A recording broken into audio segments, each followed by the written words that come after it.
Olá, eu sou a professora Egle Vanzler. Esse é o podcast Sons da Escola. É um espaço de mundo de vivências das escolas, né? Um lugar de diálogo, de conversa, de escuta, de trocas de saberes, de experiências, né? Entre os professores da Escola da Educação Básica e a universidade, né? Nesse caso, a Universidade do Estado do Amazonas. Eu estou hoje com a professora Maria Josefina. Ela é que é professora dos anos iniciais e a pós-graduação dela é na Escola Padre Mauro Fancello, que fica lá na zona sul da cidade de Manaus. Maria Josefina, me conta, em primeiro lugar, seja bem-vinda a este podcast. Obrigada. E eu gostaria de ouvir de ti um pouco da tua trajetória em torno do teu tornar-se professora, né? Como é que foi o teu professorar? O que te inspirou a ser professora? Se foi uma inspiração ou se foi uma decisão, né? Às vezes ocorre por oportunidade, enfim. Por que você se tornou professora? Exatamente, professora. O meu tornar-se professora foi oportuno, né? Porque eu venho de uma área totalmente diferente. Mas quando eu já trabalhava nessa área, que é a área da saúde, que eu trabalho até hoje, eu era designada para trabalhar com crianças, né? E a partir dali começou a surgir, né, essa vontade. E no futuro posterior eu tive a oportunidade de passar, né, para a licenciatura em pedagogia. Então eu uni os dois, porque são duas áreas bem interessantes, né? Qual é a tua outra área? Eu sou da área de enfermagem. Todos cuidam, né? Pedagogia é esse cuidado de acompanhar as crianças e a enfermagem é uma profissão do cuidado mesmo. Aí eu realizei um sonho, né? Porque trabalhar com criança na faixa etária que eu trabalho, que é até o 3º aninho, eu digo que é a minha praia, né? Lá atrás eu trabalhava com recém-nascido, né? Essas coisas assim, mas realmente trabalhar com criança é assim muito prazeroso, muito desafiador.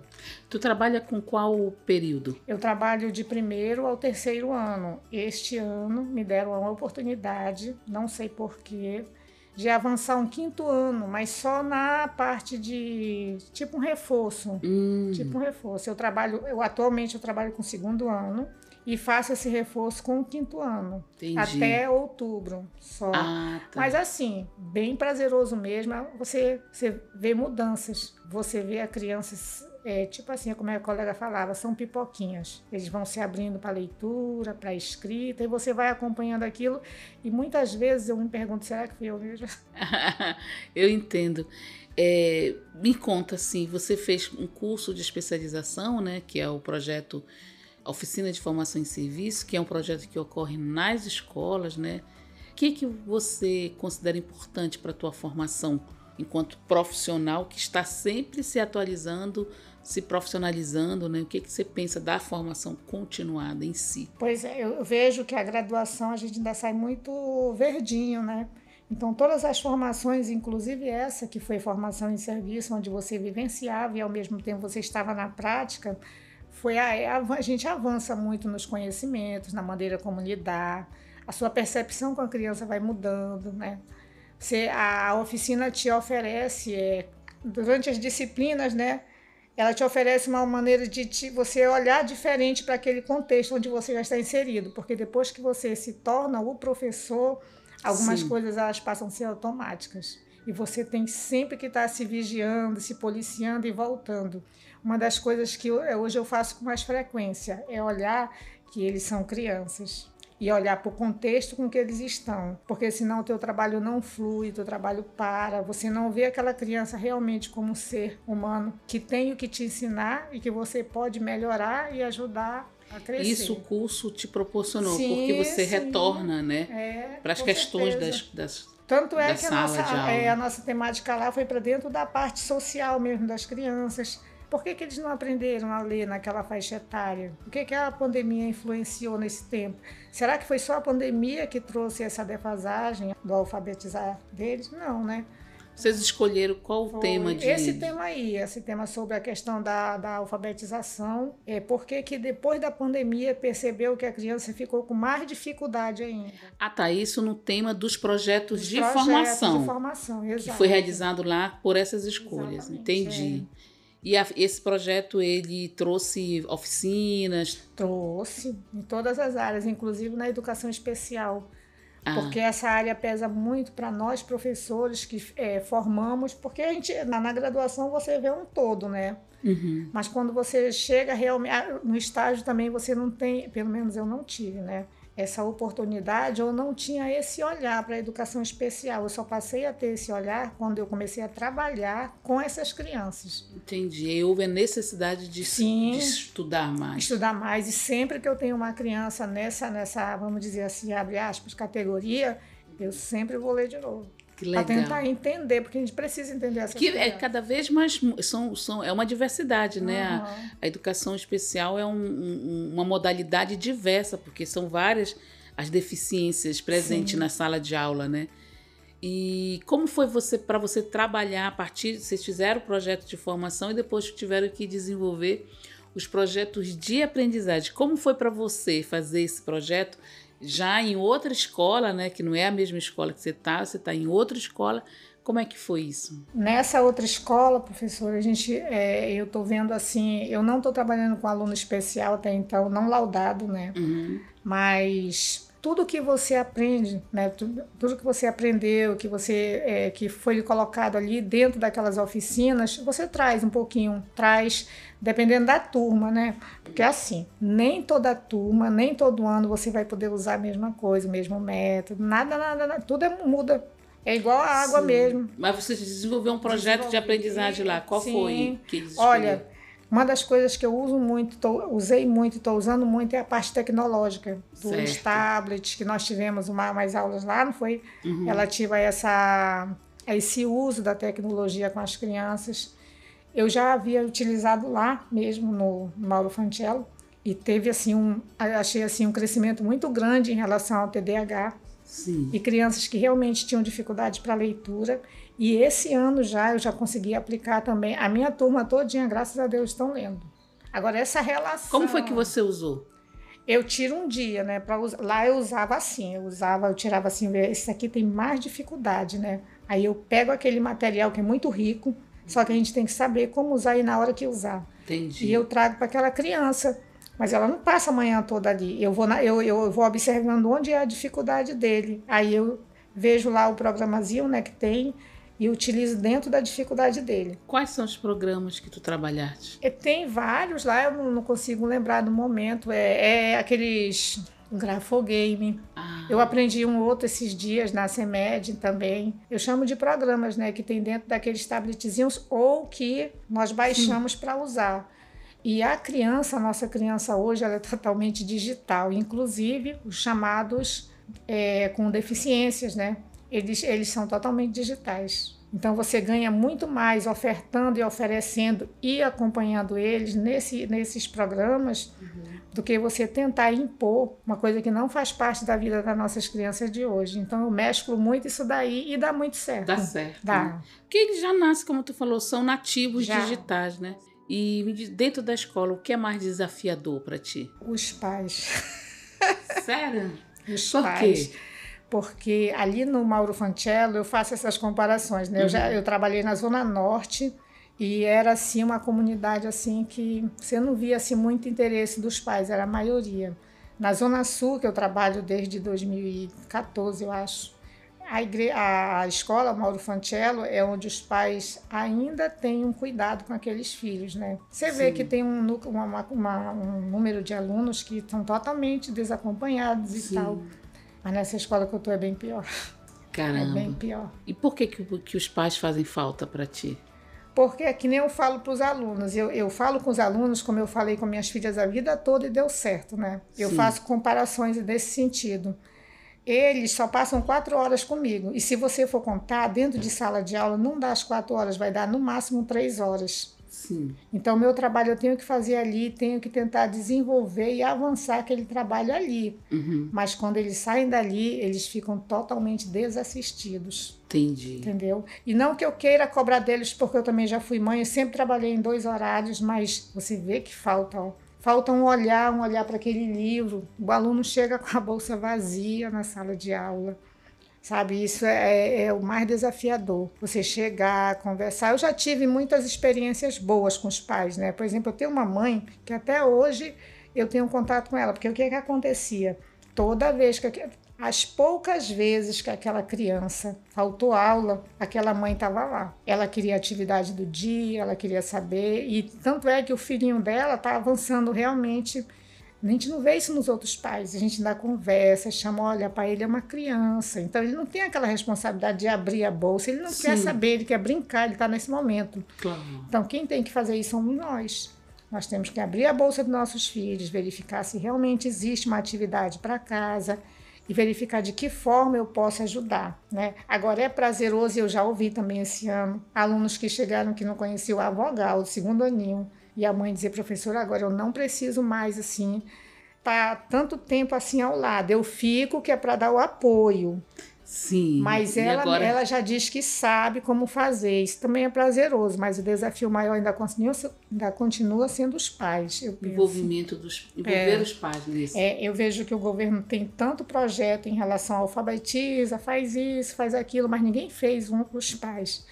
Porque nós não nascemos com um caderninho dizendo assim, como você deve ser pai ou ser mãe.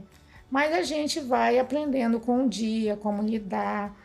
Eu fiquei só com minhas filhas há muitos anos, então eu ficava pensando, né, o que eu quero para elas. Aí o que foi que eu fiz? Eu comecei a ler. Então tudo que eu fiz para minhas filhas e que eu creio que deu certo, que eu tenho todas formadas, todas elas, são 3, eu penso que foi a partir da leitura. Legal. Essa coisa de ser mãe solo, né, de assumir o protagonismo educativo dos filhos e das filhas. Você falou que tem prazer quando, né, os pais... Tem esse retorno. Tem esse retorno. Então, fala um pouco do que te dá prazer na escola. As crianças. Eu amo... É assim, ó. Para mim, essa idade é a mais bonita que tem. Primeiro, assim, o terceiro aninho é a mais linda que tem. Eles são sinceros, eu digo para minha filha, meu Deus, eu vou toda jogada para a escola e eu recebo um abraço dizendo que eu estou linda. Quando eles estão avançando, que você está aqui na frente e o menino diz, eu entendi. Então essas coisas são prazerosas. Ver brincando, a gente assim, inibe muito aquela questão do correr, né? Mas porque nós temos o cuidado para que não ocorram acidentes, que ocorrem, né? Mesmo você tendo toda aquela policial, os meninos ali. Claro. Mas as crianças, aquela faixa etária maravilhosa, eu fui criada dentro de casa, eu não saía nem para o quintal. Então, eu ver aquelas crianças correndo, brincando, aquilo para mim, realmente, acho que são as crianças. Eu ainda não desisti, porque eu poderia desistir e poderia já buscar outras coisas, porque eu gosto muito dessa faixa etária. Que legal, não deixa de ser uma responsabilidade com relação ao futuro, né? E o que te deixa triste na escola? Aqueles professores que acham que, sei lá, e quando me falam isso, eu geralmente disse, mas gente, a gente tem que lembrar que eles são crianças, eles não são adultos. Então, até um certo caminho, você tem que realmente parar, né? Mas eles são crianças, eles precisam brincar, gente, eles precisam conversar, mesmo que dentro de sala de aula, só que a gente não pode deixar eles conversar a manhã toda, entendeu? Sim. Outra coisa, eles não são burros. Eles não sabem nada, eles sabem sim, só está ali, ó, escondido, está dentro deles, a gente precisa ajudar. Esses dias agora, com essa turma de 5º ano, veio um rapazinho que disseram para mim que ele não sabe ler, ele não sabe nada, ele não sabe ler, e eu nunca acredito nessas coisas. Aí depois que todo mundo foi atendido nessa turminha, que é só um reforço, é para tentar ver se eles melhoram na interpretação, que eles leem bem, que só e tal, escrevem. Aí eu pedi para que ele fizesse uma frase para mim, ele fez. Pedi para que ele lesse, então, quer dizer, falta você chegar perto do aluno e saber o que ele precisa. Nesse caso aí, até falei para a diretora, ele não está precisando que alguém esteja lá, o Babi, ele sabe tudo isso, ele leu, ele escreveu, porque a relação leitura e escrita, né, é complicado para eles. Então, para ele, eu acho que falta, assim, uma autoestima, né? Alguma coisa desse tipo, assim. Por quê? Porque ele passa a mão na cabeça e diz, eu não sei. Quem foi que disse para ele que ele não sabe? Ele escutou de alguém. E isso deixa, assim como deixa o adulto, por exemplo, eu dirijo há não sei quantos anos. Pensem, eu sou uma pessoa super medrosa no trânsito. E às vezes eu digo que eu sou burra. Aí eu fico pensando, eu não sou burra, eu preciso ter mais coragem. Então falta, assim. Eu acho que falta para todo mundo, né? Mas eu acho que tu traz uma coisa que é muito bacana, né? De que, na verdade, o processo de aprendizagem, de ensino de aprendizagem, ele é notadamente, pelo que eu tenho ouvido aqui nos nas conversas com as escolas, afetivo, né? Tem uma dimensão do afeto envolvendo aí, né? O contato, o carinho, né? O respeito. O que tu pensa sobre o futuro da educação? Eu nem sei lhe dizer, professora, porque assim, nessa escola aí que eu tô, fiquei muito triste, né?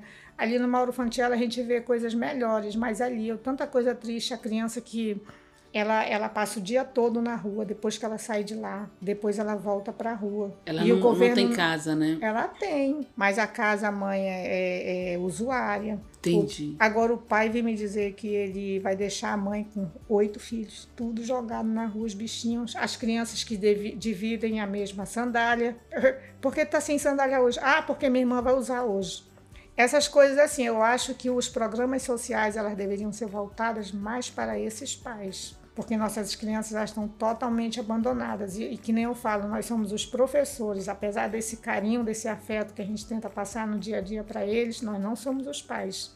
A voz que vai ter mais autoridade aí e o exemplo são dos pais. Nós levamos sim também, às vezes eu falo alto na sala, aí eu digo para eles, olha gente, falar gritando com os outros é falta de educação, mas às vezes vocês não me dão alternativa, né? Porque se eu não falar, vocês nem me escutam. Eles ficam tudo olhando, eu digo, eu vou dizendo, porque realmente nós fazemos coisas erradas dentro de sala, né? Sim. Gritar não é um termo viável nem correto, mas existem momentos que se você não faz isso, você também não é ouvido. Então existem momentos que vão, e eu explico para eles, porque eu aprendi que quando a criança for chamada a atenção, ela tem que saber por quê.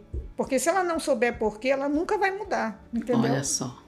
Então, pensando nisso, qual o teu desejo? Para o futuro, eu só quero que talvez um dia eles acordem, né? Que não é só trabalhar essa questão do professor, aluno em sala de aula, mas trabalhar a família, né? Essas famílias que estão tão sem estrutura nenhuma para aquelas crianças, porque já avançaria bastante, né? Mas a gente tem aí uma turma boa, alunos muito bons, e feliz em encontrá-los na outra escola onde eu trabalho, que eu já trabalho na outra escola com adulto, já trabalhei com adulto, como professora também, né? Já encontrei alguns, mas não assim a quantidade que eu já trabalhei, mas eu sei que existe uma do ano retrasado, tinha uma aluna, a Maria, existem várias Marias, né? E eu dizia assim, nossa, Maria, demais. Tudo que eu fazia, se era uma frase, ela fazia um jornal. E quando eu encontrei com a Maria, o ano passado, eu disse, Maria, para que escola tu vais? Eu vou lá para a UEA. A Maria é uma aluna de potencial muito grande. Desculpa, mas eu acho que ela deveria ser um IFAM, entendeu? Uhum. Não pode ser para a UEA, não? Mas ela ainda tá pro médio. Entendi. Pro médio. Mas a mãe, sem totalmente assim, não estudou. A bichinha não foi, eu fiquei triste, né? Porque aquela aluna é um potencial. Aí sim, uma UEA, uma UFAM, aquela menina ali, ela Entendi. tem. E nós vemos, assim, alunos com um potencial muito grande, mas que a família só caminha para um lado, ela não tem. Não ajuda, né? Não incentiva. Eu conversei com a Maria Josefina, professora dos anos iniciais. Obrigada, Maria Josefina, por ter aceitado o nosso convite, estar aqui conversando, falando das tuas experiências, daquilo que te torna alegre, daquilo que te torna feliz, dos teus desafios como professora nas escolas da educação básica dessa cidade de Manaus. Muito obrigada. Eu encerro esse curso agora, né, com muitas expectativas ainda para o futuro e agradecer a sua escuta, exato. Obrigada. Imagina, obrigada. É isso aí, gente. Até a próxima.